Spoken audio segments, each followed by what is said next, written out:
I'm Lorri Keller from Paragon. I'm going to show you a quick tip on drying a curly coat. Now, first, what you need to understand is drying a curly coat is, or wavy coat, or any of your dogs, is so important to set you up for a good haircut.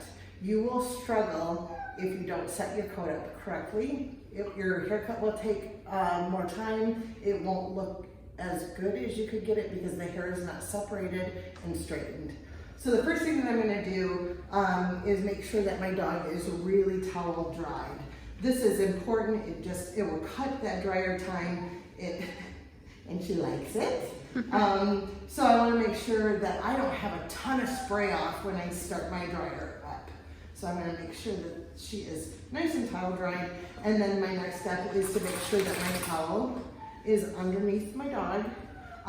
The water is going to run from the top to the bottom, so this will soak up any of that water going into the feet, and it's going to make the feet a lot easier to dry. This is a huge tip for big, heavy-coated or double-coated dogs.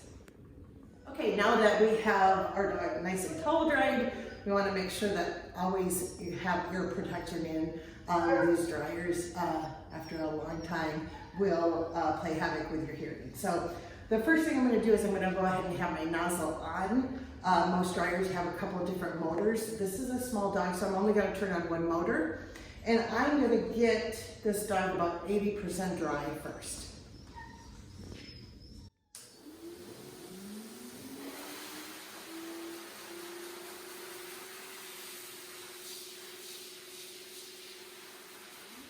Okay, now we've had the nozzle on, we've got the coat about 80% dry. Now this is where it becomes very important.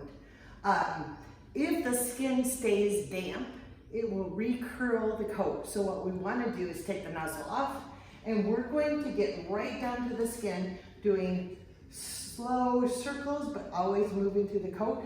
That way we can ensure that the skin is dry. It's not going to recurl the coat.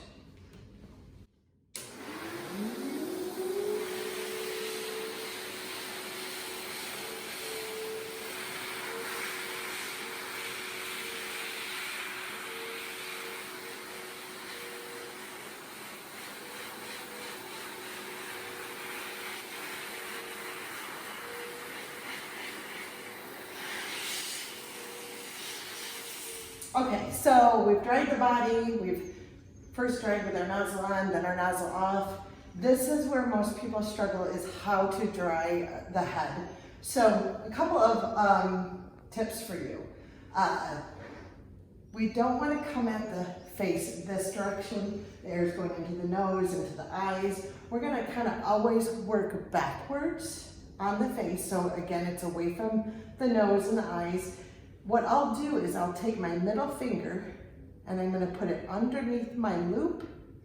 So I'm kind of holding on here, and I'm just going to take a little bit of the coat on the side, and so now I have control of the head. So put it on one motor. Always start with one of the motors, just nice and soft so the dog can get used to it.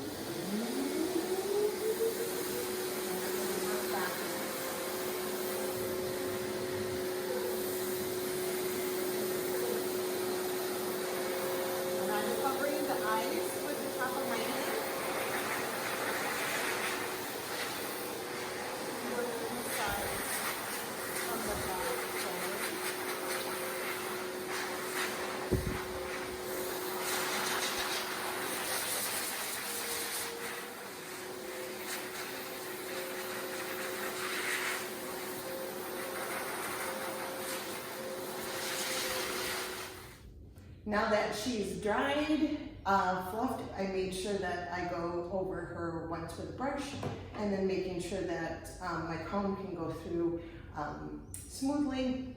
You can see that this hair is straight and it is all separated, and my haircut is going to be much easier.